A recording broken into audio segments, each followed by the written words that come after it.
Salam sejahtera Malaysia, denyut nadi suara rakyat bergema di channel ini. Terima kasih kerana bersama-sama dalam channel ini untuk mendapatkan berita-berita dan ulasan-ulasan terbaik untuk seluruh rakyat Malaysia. Bagi anda yang pertama kali bersama-sama dalam channel ini, sila tekan butang subscribe, like dan share. Malaysia kita punya, cintai Malaysiaku, kita jaga kita. Sekali lagi, bagi anda yang pertama kali, sila tekan butang subscribe, like dan share. Kita mulakan berita menarik hari ini. Salam sejahtera Malaysia, denyut nadi suara rakyat bergema di channel ini. Tuan-tuan dan puan-puan yang dihormati sekalian, setelah sekian lama Luqman Nur Adam berdiam diri, kali ini dia muncul sebulah berkenaan dengan adakah Najib Razak akan dikenakan tindakan tahanan rumah atau tidak. Dan pengarah komunikasi UMNO ini akhirnya telah tampil untuk menyatakan suatu perkara yang amat penting. Kerana itu tuan-tuan dan puan yang dihormati sekalian, tetap terus bersama dengan video ini kerana saya ingin kongsikan kepada anda maklumat yang amat penting berkaitan dengan Datuk Seri Najib Tun Razak dan hukumannya. Ramai orang tertanya-tanya, apa yang berlaku dengan Najib sekarang? Bagaimana dengan adakah titah kedua agung itu benar-benar ada? Akhirnya Luqman Nur Adam tampil dan berkata suatu yang amat penting. Saya bacakan bagi anda. Mahkamah akan tentukan adakah ada titah kedua agung. Harapan Daily 21 April. Pengarah komunikasi UMNO Datuk Luqman Adam menyeru semua pihak membenarkan mahkamah menentukan sama ada keputusan yang telah dibuat oleh Seri Paduka Baginda yang di-Pertuan Agong di luar lembaga pengampunan menerusi adendum tambahan adalah sah atau tidak. Persoalannya ialah terdapat dua keputusan yang telah dibuat oleh di-Pertuan Agong. Peguam Datuk Seri Najib Tun Razak telah pun memfailkan semakan terhadap keputusan lembaga pengampunan, bukan untuk mencabar keputusan Agong tetapi untuk mengesahkan kewujudan perintah tambahan daripada Agong. Jadi beliau berkata, bila semakan dilakukan, akhirnya keputusan kedua Agong akan dikeluarkan. Ini akan membuka ruang untuk mahkamah untuk memutuskan sama ada tafsiran bahawa keputusan yang dibuat Agong di luar lembaga pengampunan itu sah atau tidak. Jadi, kata Luqman Nur Adam, ialah biarlah mahkamah buat kerja mereka sehingga keadilan dapat ditegakkan. Beliau berkata demikian sebagai satu respon kepada laporan berita yang memetik daripada kenyataan Profesor Undang-Undang iaitu Datuk Samrahayu Aziz yang menegaskan bahawa keputusan agung tidak boleh dipertikai oleh mahkamah. Tuan-tuan dan puan yang dihormati sekalian, memang sekarang ini yang menjadi buah mulut seluruh Malaysia tentang perkara ini. Di mana-mana video, di mana-mana media massa, semua mengatakan tentang perkara ini. Dan adakah kerana Najib boleh berlaku pergolakan di dalam kerajaan yang ada sekarang ini? Tiada siapa yang pasti, tapi pada pendapat saya tidak berbaloi, mungkin tidak berbaloi untuk kerajaan ini menjadi huru-hara hanya kerana seorang Najib Razak yang telah pun didapati bersalah oleh mahkamah dan dipenjara. Kerana itu kita tunggu sajalah. Kita tunggu saja apa yang akan terjadi seterusnya. Tapi kenyataan daripada Luqman Nur Adam ini, saya fikir boleh meredahkan sedikit suasana yang panas sekarang ini. Boleh meredahkan sedikit suasana panas ini, dan saya pun setuju supaya biarlah mahkamah buat kerja. mereka sehingga keadilan dapat ditegakkan. Walau bagaimanapun, kalau memang betul seperti yang dikatakan oleh Profesor Undang-Undang Datuk Sam Rahayu Aziz ini, yang menegaskan bahawa keputusan agung tidak boleh dipertikai oleh mahkamah, kalau ini memang betul, let it be. Tapi kalau perlu untuk di mahkamah, let it be. Jadi pada hemat saya, rakyat Malaysia tenang-tenang saja. Teruskan berhari raya, teruskan untuk terus hidup seperti biasa. Tak payahlah nak risau-risau salah orang. Jadi biar pihak yang berwajib melakukan kerja mereka. Yang kita yang tak tahu apa-apa tentang undang-undang ni, janganlah pula tiba-tiba pandai-pandai seperti kita lah yang paling terror dalam undang-undang. Biar mereka yang pakar undang-undang melakukan kerja. Denyut nadi suara rakyat bergema di channel ini. Bye-bye. Salam sejahtera Malaysia, denyut nadi suara rakyat bergema di channel ini. Satu dunia cuba untuk hentam Datuk Seri Anwar Ibrahim. Kononnya tak bermoral dan sebagainya. Ini saya berikan anda sekurang-kurangnya 20 sebab. Dalil ke? Bukan dalil. Ini bukan dalil, tapi sebab. Sebenarnya tuan-tuan dan puan-puan, walaun walantit sekalian, para penyokong kerajaan, para pembenci kerajaan, para pembangkang, para kerajaan, sebenarnya anda hanya tak tahu atau tak mau tahu atau memang buta atau pura-pura buta. Satu dunia sebenarnya mempertahankan moral dan akhlak PM Anwar. Ini saya buktikan ya. Saya buktikan satu persatu. Bagi mereka yang mempertikaikan moral dan akhlak Datuk Seri Anwar Ibrahim, sila bandingkan pengetahuan anda dengan mereka yang mempertahankan maruah Datuk Seri Anwar Ibrahim seperti berikut. Jadi senang. Kalau anda nak persoalkan maruah, persoalkan moral dan akhlak PM Anwar, anda bandingkan dulu dengan manusia-manusia ini yang mempertahankan maruah Datuk Seri Anwar Ibrahim.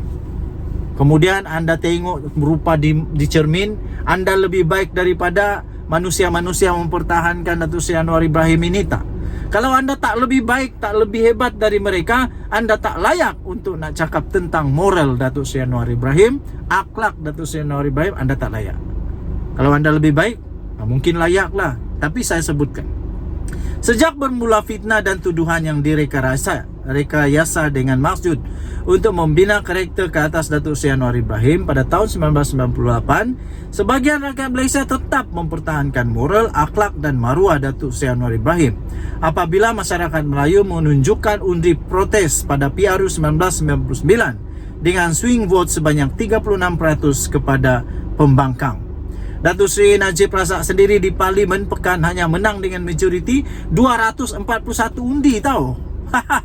Akibat kemarahan masyarakat Melayu atas kezaliman yang dilakukan ke atas Anwar Ibrahim.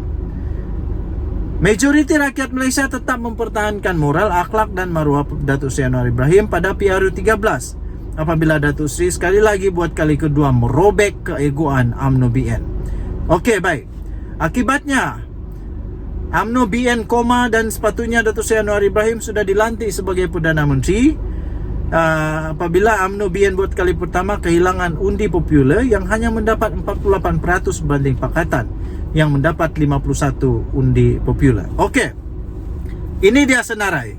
Seluruh dunia Islam, khususnya negara-negara Arab, Indonesia, Turki dan Iran tetap mempertahankan moral, akhlak dan maruah Datuk Seri Anwar Ibrahim. Ini dunia Islam. Perdana Menteri Malaysia Datuk Seri Anwar Ibrahim dinobatkan sebagai seorang yang sangat berpengaruh bagi kategori politik pada tahun 2017 dan 2018, 2 tahun berturut-turut melalui The Muslim 500 Magazine. Hadiah wang pernah tak dalam ni? Ataupun siapa-siapa lah. Muhyiddin ada pernah dalam ni? Tak tahu, tak pasti. Walaupun waktu itu masih Anwar Ibrahim di penjara. Masyarakat antarabangsa tetap mempertahankan moral dan maruah Anwar Ibrahim apabila Anwar dipilih sebagai penerima anugerah Nobel Peace Prize pada bila 2016. Itu waktu beliau dalam penjara tau. Masyarakat barat mempertahankan moral dan akhlak Anwar apabila Anwar disenaraikan dalam 100 orang paling berpengaruh di dunia dalam kategori politik oleh majalah Time 2008. Majalah Time, kamu tahu tak majalah Time? Itu majalah antara yang paling hebat. Oke, nomor 1. Kalau anda tak bagus daripada ini, tak payah, anda tak layak langsung nak cakap pasal akhlak atau moral Datuk Seri Anwar Ibrahim. Pengerusi Majlis Ulama Sedunia. Anda Majlis Ulama Sedunia kah? Kalau tak layak. Pengerusi Majlis Ulama Sedunia, Syekh Dr. Yusuf Karadhawi telah mempertahankan moral, akhlak dan maruah Datuk Seri Anwar Ibrahim sebagai intelektual Muslim yang dihormati oleh dunia barat. Almarhum Ustadz Datuk Fadzil Nur, bekas Presiden PAS, tetap mempertahankan moral, akhlak dan maruah Datuk Seri Anwar Ibrahim. Anda lebih baik tak daripada almarhum Ustadz Datuk Fadzil Nur ni? Kalau anda tak lebih baik dari dia, anda tak layak. Kalau anda cuba juga, anda tak sedar diri, anda tak tahu malu. Almarhum Tuan Guru Nik Aziz Nikmat, bekas Mursidul Ampas, tetap mempertahankan moral, akhlak dan maruah Datuk Seri Anwar Ibrahim. Nah, dengar tak? Siapa? Ini almarhum Tuan Guru Nik Aziz Nikmat. Almarhum Tuan Guru Harundin, bekas Mursidul Ampas, tetap mempertahankan moral, akhlak dan maruah Datuk Seri Anwar Ibrahim. Tuan Guru Haji Hadi Awang, Presiden PAS, tetap mempertahankan moral, akhlak dan maruah Datuk Seri Anwar Ibrahim. Aiman Rais, pemimpin Jemaah Muhammadiyah Islam Indonesia, tetap mempertahankan moral, akhlak dan maruah Datuk Seri Anwar Ibrahim. Kiai Haji Masum Banda Woso, Jawa Timur Indonesia, tetap mempertahankan moral, akhlak dan maruah Datuk Seri Anwar Ibrahim. Kiai Haji Gafur Pondok Sunan Darajat, Gerisik, Surabaya, Jawa Tengah Indonesia, tetap mempertahankan moral dan maruah Datuk Seri Anwar Ibrahim. Syekh Abdul Razak Hafiz Mahalah, Pulah, Kerala, India, memimpin himpunan 1,5 juta umat, zikir dan solat hajat untuk mempertahankan moral, akhlak dan maruah Datuk Seri Anwar Ibrahim. Banyak lagi tahu. Saya pikir ada beratus-ratus. Banyaklah. Susah nak baca ni. Kalau saya baca ni, mungkin sampai besok tak habis. Lepas tu ada juga antara yang disebut di sini. Sultan Muhammad kelima yang di Pertuan Agong ke-15 mempertahankan moral dan akhlak. Moral, akhlak dan tidak percaya Anwar Ibrahim melakukan perkara jijik. Tuan Guru Haji Abdul Hamid Pendang, Kedah, mempertahankan moral dan akhlak Datuk Seri Anwar Ibrahim. Yang di Pertuan Agong mempertahankan moral dan akhlak Anwar Ibrahim. Sultan Nazrin Shah mempertahankan moral dan akhlak Anwar Ibrahim. Sultan Brunei mempertahankan moral dan akhlak Anwar Ibrahim. Syekh Dr. Ahmad Arbu Raisuni, pengerusi Majlis Ulama Sedunia. Tuan Guru Haji Abdul Hamid, ini sudah tadi. Rashid sampai aku pun susah mau baca lah. Okey, nota. Tulisan ini bukan bermaksud untuk takzub kepada Datuk Seri Anwar Ibrahim. Saya sedar Datuk Seri Anwar Ibrahim hanyalah manusia biasa.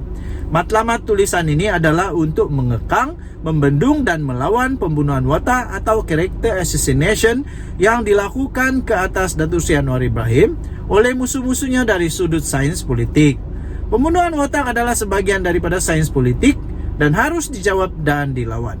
Saya bekas pelajar Datuk Seri Anwar Ibrahim di Yayasan Anda Akademi Kuala Lumpur dan juga bekas jemaah beliau dalam Pertubuhan Dakwah Angkatan Belia Islam Malaysia ABIM. Ketika itu Datuk Seri Anwar Ibrahim adalah presiden saya. Kata tulisan ini ditulis oleh Abdul Rauf Jainullah. Abdul Rauf Jainullah. Tulisannya telah diterbitkan di Harapan Daily bertajuk Satu Dunia Pertahan Moral Akhlak PM Anwar. Jadi simpulannya, kalau anda tak jauh lebih baik daripada semua nama-nama yang menyokong Datuk Seri Anwar Ibrahim, yang mempertahankan akhlak dan moral Datuk Seri Anwar Ibrahim, kalau anda tak baik daripada mereka, anda tak layak langsung untuk bercakap tentang moral dan akhlak Datuk Seri Anwar Ibrahim. Anda tengok dulu di cermin, anda baik mana? Anda baik mana? Kalau sendiri pun sana sini tak baik, tak payahlah cakap tentang orang lain. Lebih baik bertobat, banyakkan buat amal. Dan yang Nadi Suara Rakyat bergema di channel ini. Jangan lupa tekan butang subscribe, like, dan share. Bye-bye.